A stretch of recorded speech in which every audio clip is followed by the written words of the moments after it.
जय माँ इंद्राक्षी जयम्बे। इंद्राक्षी धाम में दर्शकों आप सभी का हम हार्दिक स्वागत करते हैं। आइए इस विशेष अंक में हम बात करते हैं अद्भुत कनकधारा स्तोत्र के बारे में। वास्तव में ये अद्भुत स्तोत्र है। जब जीवन में ये लगने लगे कि धन का अभाव होता जा रहा है, रोजगार नहीं प्राप्त हो रहा है, बेरोजगारी व्याप्त हो रही है, व्यवसाय गिरता जा रहा है, कहीं न कहीं घर की सिरी संपन्नता खोती जा रही है, तो हमें कनकधारा स्तोत्र अर्थात जगत जननी जगदम्बा भगवती लक्ष्मी की शरण में अवश्य जाना चाहिए। कनकधारा स्तोत्र मामूली स्तोत्र नहीं है, ये बहुत ही रहस्य से भरा हुआ स्तोत्र है और बहुत ही तेज़ी से ये घर की संपन्नता को प्राप्त कराता है, अर्थात गरीबी को दूर करता है। गरीबी रूपी अंधकार को मिटा करके ये घर में प्रकाश फैला देता है। तो कनकधारा स्तोत्र की संपूर्ण जानकारी आज इस अंक में हम आपको देने वाले हैं। आप इसे पढ़ करके बहुत अच्छा लाभ उठा सकते हैं। आइए पहले आज का हम पंचांग देखें। 7 अगस्त सन 2025 दिन बृहस्पतिवार संवत 2082 श्रावण मास शुक्ल पक्ष तिथि आज त्रयोदशी है। नक्षत्र पूर्वाषाढ़ा, राहु काल 1:30 से 3, दिशाशूल दक्षिण दिशा। भगवती जगत जननी की जिस घर में स्तुति गाई जाती हो, जिस घर में कनकधारा स्तोत्र का पाठ किया जाता हो, उस घर में भगवती लक्ष्मी सदा सदा के लिए अपना स्थिरवास बना लेती हैं। कनकधारा स्तोत्र की रचना के पीछे भी एक बहुत ही सुंदर प्रसंग है, वास्तविक घटना है। आदि शंकराचार्य सबने नाम सुना होगा, हम सबके प्रातः स्मरणीय पूजनीय आदि शंकराचार्य साक्षात शिव स्वरूप हैं। बाल्यावस्था में ही उन्होंने सभी वेदों का अध्ययन पठन पाठन बहुत कुछ उन्होंने कर लिया था। तो गुरुकुल में उस समय ऐसी व्यवस्था हुआ करती थी कि भिक्षा के लिए भी जाया जाता था। क्यों? ताकि जीवन में जो प्राप्त हो उसी से गुजारा हो सके। ये भी एक पाठ का अंग हुआ करता था। आदि शंकराचार्य सुंदर से बाल स्वरूप में किसी ब्राह्मण के दर पर पहुंचते हैं। वहाँ खड़े होकर के आवाज़ लगाते हैं, भिक्षाम देही, भिक्षाम देही। ब्राह्मणी अंदर से सुन रही हैं कि कोई भिक्षा मांग रहे हैं, लेकिन मेरे घर में देने के लिए तो कुछ भी नहीं है। नमक तो सबके घर में होता है, वो भी नहीं है। ना आटा है, न चीनी है, न कोई दाल है, कुछ भी मेरे घर में नहीं है। इतनी निर्धनता मेरे घर में व्याप्त है। दर पे आती हैं, दरवाजे पे आती हैं, देखती हैं साक्षात एक तेजस्वी ओजस्वी बालक उनकी चौखट पर खड़ा है। मानो साक्षात शिव भगवान वहाँ पर खड़े हो गए हों। ऐसा ओज तेज उस बाल्य रूप के तेजस्वी आदि शंकराचार्य के चेहरे पर वो महसूस करती हैं, लेकिन मन में अंदर अंदर गिलानी भी महसूस करती हैं कि कैसा सुंदर बाल स्वरूप साक्षात शिव के स्वरूप यहाँ खड़े हैं और मेरे पास देने के लिए एक चुटकी नमक भी नहीं है। बड़ा मन में गिलानी आ रही है। उधर शंकराचार्य जी भी इस भाव को समझ रहे हैं कि ये परिवार बहुत निर्धनता से जूझ रहा है, इस परिवार में कुछ भी नहीं है। आंगन में सहन में एक आंवले का पेड़ खड़ा होता है, उसके नीचे देखती हैं कुछ सूखे हुए आंवले 2-4 पड़े हैं। आंवले उठा करके और बड़ा मन में पश्चाताप और दुख का भाव लेते हुए आदि शंकराचार्य की झोली में वो सूखे आंवले डाल देती हैं। अश्रुधारा बह निकलती है। गरीबी की मार बहुत बुरी होती है, वास्तविकता है ये। आदि शंकराचार्य का हृदय बाल हृदय पिघल उठता है और उसी समय वो भगवती लक्ष्मी से प्रार्थना करते हैं। और प्रार्थना में जिन पदों को वो गाते हैं, गाते गाते भाव विभोर हो जाते हैं।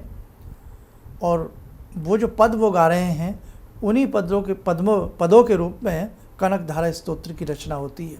वही कनकधारा स्तोत्र को प्रथम बार उन्होंने ऐसे ही भगवती महालक्ष्मी को मन से ध्याते हुए उन पदों की रचना की है। भगवती महालक्ष्मी का पदार्पण होता है, भगवती साक्षात वहाँ पर वे विराजमान हो जाती हैं और सारी बातें जानती हैं। बहुत लंबा ये थोड़ा वृत्तांत है, मैं आपको बड़ा इसको संक्षिप्त में बता रहा हूँ। कहने का भाव यही है कि लक्ष्मी कहती हैं कि इनके भाग में तो निर्धनता ही लिखी है। शंकराचार्य जी कहते हैं कि मैंने जो स्तोत्र गाया है, मैंने जो स्तुति की है, मेरी स्तुति का भाव में तो गरीबी नहीं है। अर्थात भगवती उनके भाव से प्रसन्न होकर के तथास्तु कहकर के अंतर्ध्यान हो जाती है। और उसी समय उस घर के अंदर, जो वो घर है, छोटा सा घर है, आज भी वो कालड़ी गांव के अंदर बताया जाता है घर है, और उसमें उसी समय सोने के आंवलों की वर्षा होने लगती है, स्वर्ण के आंवले बरसने लगते हैं। सोना किसको कहते हैं? कनक कनकते सोगुनी माधकता दिखाए। कनक का मतलब गेहूं भी होता है और अन्न भी सोने से कम नहीं, और कनक का अर्थ स्वर्ण भी होता है। तो सोने की वर्षा वहाँ पर हो जाती है। इस प्रकार से उनकी निर्धनता दूर होती है, और इसका नाम तभी से पड़ता है कनकधारा स्तोत्र।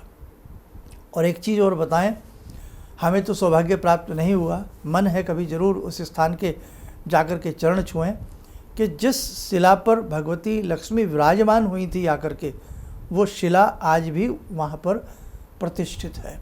वहाँ सुना है उसके आसपास कहीं महालक्ष्मी का एक बहुत बड़ा मंदिर भी अब बन चुका है, तो कभी आप जाएं तो ज़रूर दर्शन करें।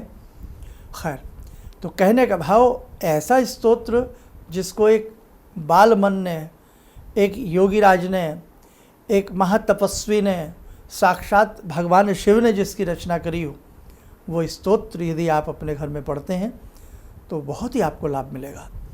कनकधारा स्तोत्र शुक्रवार से प्रारंभ करें, शुक्ल पक्ष के शुक्रवार से, या अति आवश्यकता में, कहते हैं इमरजेंसी में तो सारे नियम भंग हो जाते हैं, इमरजेंसी इज़ इमरजेंसी, तो आप इसको कभी भी प्रारंभ कर सकते हैं।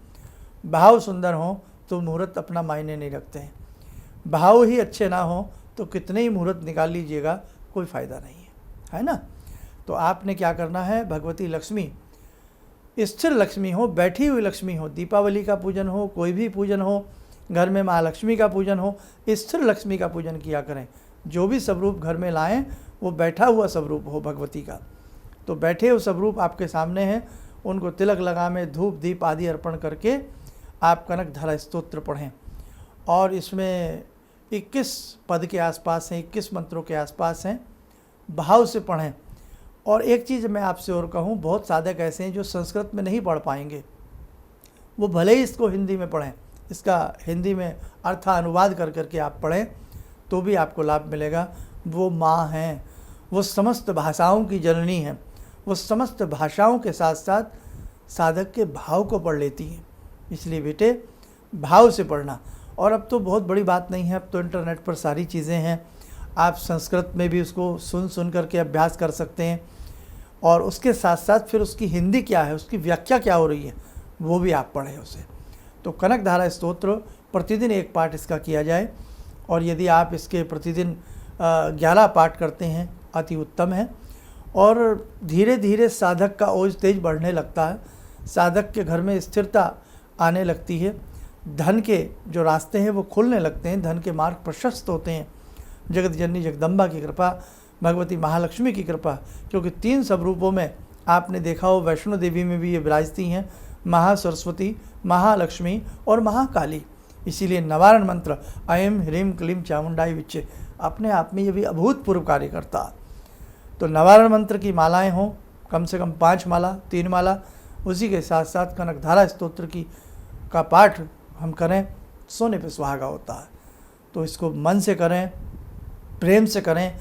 ये एक मामूली रचना नहीं है, आदि शंकराचार्य द्वारा ये रचित एक महारचना है, एक महापद है, एक महाकाव्य अपने आप में बन जाता है। जिस साधक ने भी आदि शंकराचार्य को प्रणाम करते हुए इस स्तोत्र का पाठ किया है, अद्भुत चमत्कार उसे शनै शनै शनै शनै जीवन में प्राप्त होना प्रारंभ हो जाते हैं। तो आप सभी से आशा करता हूँ आप सभी से करके लाभान्वित होंगे। आइए समय और चला आज की ध्यान साधना का जुड़ते हैं महालक्ष्मी स्वरूपा जगत जननी जगदम्बा से। ॐ सिन्दूरारुणविग्रहां त्रिनयनां माणिक्यमूलस्फुरात् स्तारानायकशेखरं स्मितमुखी भापेन वाक्छोरुवां पाणिभ्यामलपूर्णरत्नचषकां रत्नोत्परां बिभ्रति सौम्यां रत्नघटस्थरक्तचरणां ध्यायेत् पराम् अम्बिकां खड्गं चक्रगदेषु चापपरिगान् चूलम्बुसुण्डिं शिरा शङ्खं संदधतीं करे स्त्रीनयनां सर्वाङ्गभूषावृतां नीलास्मद्युतिमास्य पाददशकां सेवे महाकालिकां यामास्तो स्वपितैहरो कमलजो हन्तुं मधुं कैटवम् विद्युद्दामसमप्रभां मृगपते स्कन्दस्थितां भीषणां कन्यां विहकरवालखेटविलसा धस्ताविरासेवितां हस्तैश्चक्रगदाशिखेटविशिखां चापं गुणं तर्जनीं विप्राणामलिलात्मिकां शशिधरां दुर्गां त्रिनेत्रां भजे। कवच बना लें, ध्यान करें, जगत जननी का शुभ आशीष हम सबके ऊपर बरस रहा है।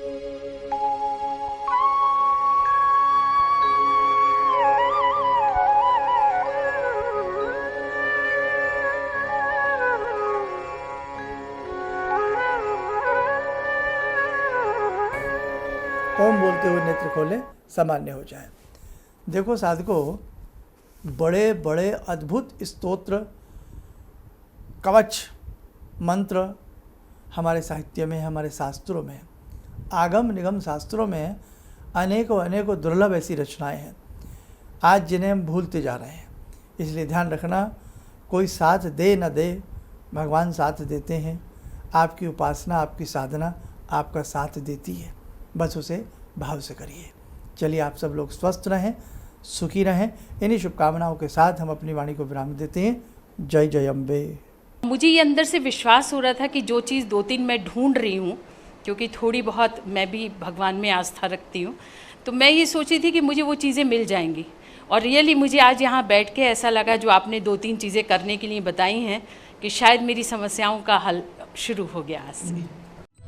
किसी भी समस्या के समाधान के लिए मिले प्रसिद्ध हस्तरेखा एवं वास्तु विशेषज्ञ प्रोफेसर धर्मेंद्र शर्मा जी से। नोट: शिविर में भाग लेने हेतु एवं व्यक्तिगत रूप से मिलने के लिए कॉल करने का समय सुबह 10 बजे से शाम 6 बजे तक। हमारे विभिन्न ज्ञानवर्धक कार्यक्रम देखने के लिए आप हमें अभी सब्सक्राइब करें, बेल आइकन को प्रेस करें ताकि आप देख सकें हमारा कार्यक्रम सबसे पहले।